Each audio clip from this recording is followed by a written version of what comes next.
Welcome to Ekely.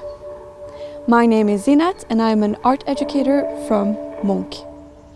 Today I will take you through the property of where Edvard Munch lived for the remaining 28 years of his life. After 20 turbulent years abroad and a minor health setback in 1908 to 1909, Munch finally decided to return to Norway.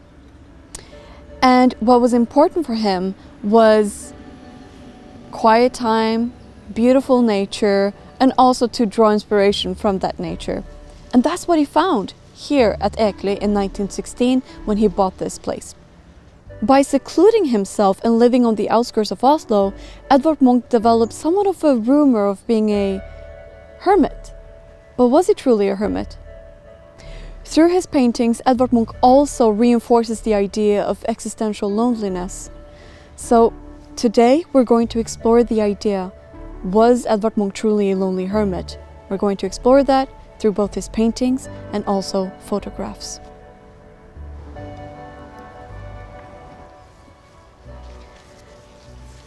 I want us to start in this garden where Edvard Munch would draw a lot of his inspiration from. We're standing among the fruit trees that Munch would paint. In the painting Apple Tree in the Garden from between 1932 and 1942, the apple tree actually takes center stage. It doesn't look like a regular apple tree. In fact, it looks like a proud peacock, a living creature. On top of this hill, there once stood a yellow Swiss-style villa where Munch once lived. And this villa would be featured in many of his paintings, both the inside and also the outside. Let's go up there and have a look.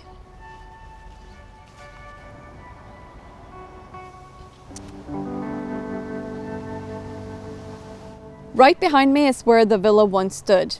It was built in 1897, and unfortunately, because of it being in such a bad state, the municipality of Oslo decided to tear it down in 1960. And Munch's main focus when he lived here was to create art, not necessarily to take care of the building itself, and thus slowly but surely the condition of it worsened over time until it was being torn down in 1960. So we're going to another space that existed at that time and still exists today, which is the arbour. The arbour is at the opposite side of where the villa would stand, and here we see the beauty that Edvard Munch would paint, the seasonal changes that he was so interested in. Munch painted the changes of the seasons and how that could be a setting for the human experiences. And that also included the arbour where we're standing right now. In the painting called Arbour in Autumn from between 1926 to 1930s, what we see is something different from what we see today. In the painting, the trees are bare, naked, and they're quite small. Now the trees have overgrown into the size they are today, looming over us with this fall colors, creating a scene. In the painting, what we see is what we see right behind us here as well. There's a bench and there's a table, but they're empty. And we're invited into the story and to fill out the gaps. What happened in the story? What is the plot that plays out at the arbour?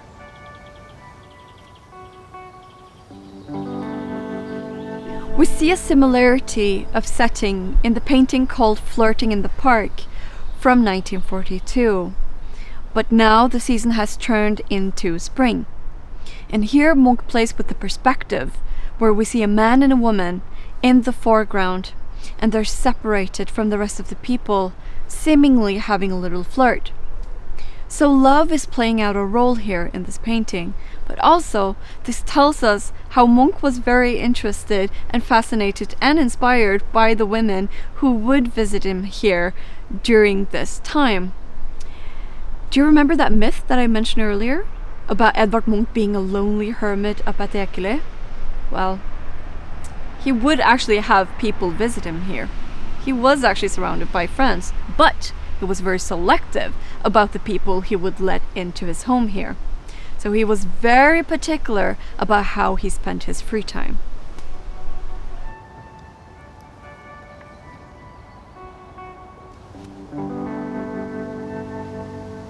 So a lot of the property by Munch was then torn down in 1960. However, one of the most important parts of the estate lives on, which is the winter studio, which is what you see right behind me here. It was first drawn by Arnstein Arneberg, but it was completed by Henrik Bull in 1928. The winter studio was a stark opposite to the villa, with this Art Deco style and clean modern lines.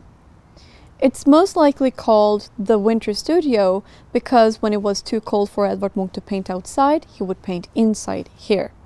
And Munch would often paint outside in the open air studios, such as the one that we see here. And here we can actually see how Edvard Munch would paint and exhibit his paintings outside. One reason to why he did this was so he could study the colors and see if he could do any potential changes. Another reason to why he did this was, of course, to exhibit the paintings to his friends and the visitors who came here to see him. And also, Edvard Munch would often leave his paintings outside so they could be exposed to all kinds of wind and weather. And if he was satisfied with how the paintings looked after the damages, he would take them in again. Whether this was out of pure laziness or an actual method is still discussed till this day. Let's move inside of the studio.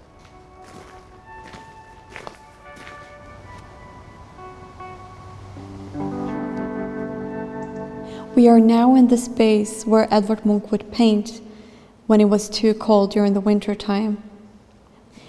And in this space, we see this controlled daylight that is from the ceiling that is in this large and open space with this Art Deco elements.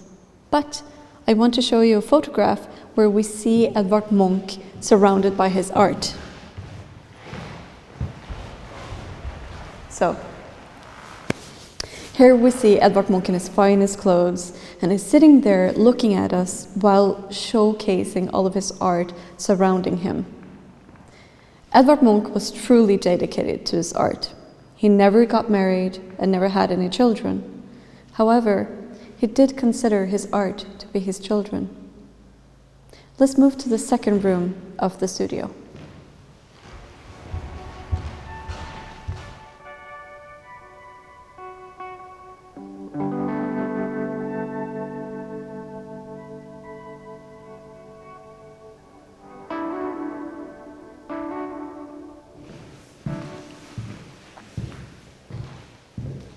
We are now in room 2 of the winter studio, and what we see here is more indirect daylights, which opens up this room.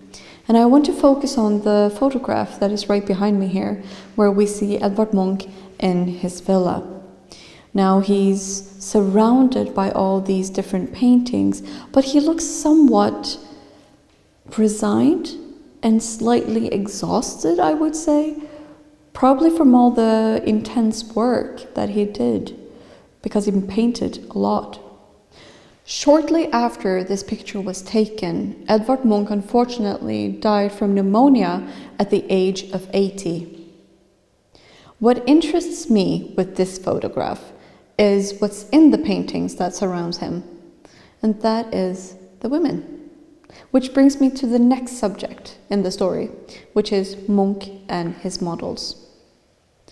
This painting, called Standing Nude with Arms Behind Her Head, from between 1922 to 1925, was not necessarily started here. It was most likely painted first at his villa and then perhaps continued here. And as we can see, he painted his models inside of his home. So here we can see that Edvard Munch uses his brushstrokes and pays close attention to the different light and colors and hues of her skin, turning from green to pink. And this is a great contrast to his earlier paintings, when we see the figures in the foreground and our gaze goes directly to them. And here in contrast, our gaze starts with her outstretched arms down to her torso, down to her legs and onto the carpet, and then the rest of the room. Edvard Munch had several models here at Ekely, but some of them would even stay at his villa. He would wake them up in the middle of the night when he was struck with moments of inspiration, and then he would paint them. And as far as we know, these relations were strictly professional. Munch chose to isolate himself, but the stays and visits from these models gave him the company and also inspiration that he needed. The painting called The Artist and His Model from between 1919 and 1921 gives us perhaps an insight into a complicated relationship between the artist and his model. What I find interesting with this painting are the shadows in their faces. I mean, they can be interpreted as many different things. I interpret this as perhaps lustful, seductive, or even threatening. And why are they looking at us so directly? We have the model inside of the villa, and she's looking directly at us. And behind her, we have the artist who is looking at the model. The multiple gazes in this room, in this painting, it transforms the overall space into a claustrophobic one. I am left with the idea of Edvard Munch exploring the female subject in his home. But how do you interpret these gazes? What do you see?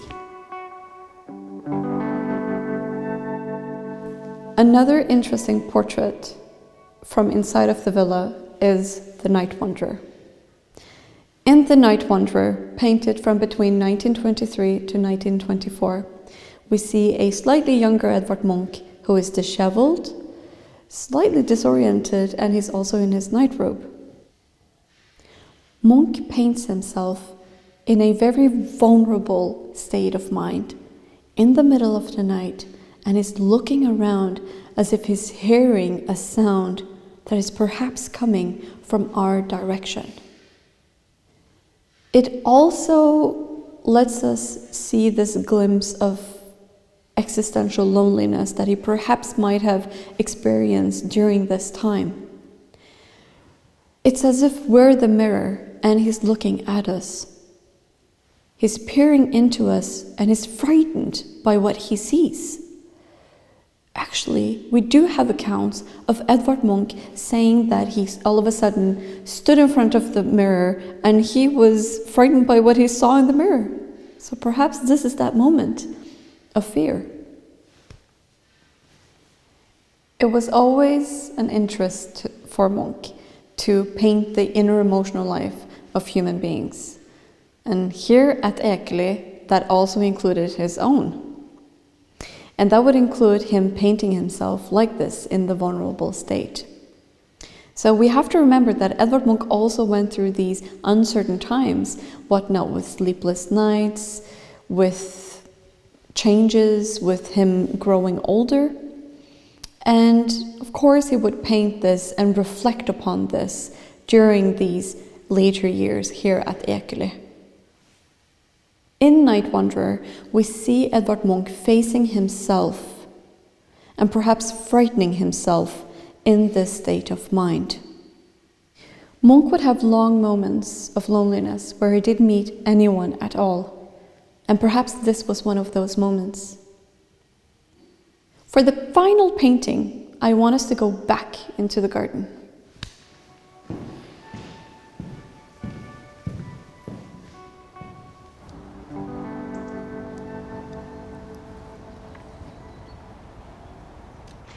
We are now back into the garden, and I still want to hold on to the idea of Munch during the night. In the painting called Starry Night, painted from between 1922 to 1924, we see this beautiful scenery. However, it's not the same as it is in the painting. As you can see, everything has grown exponentially from how it looked like back then.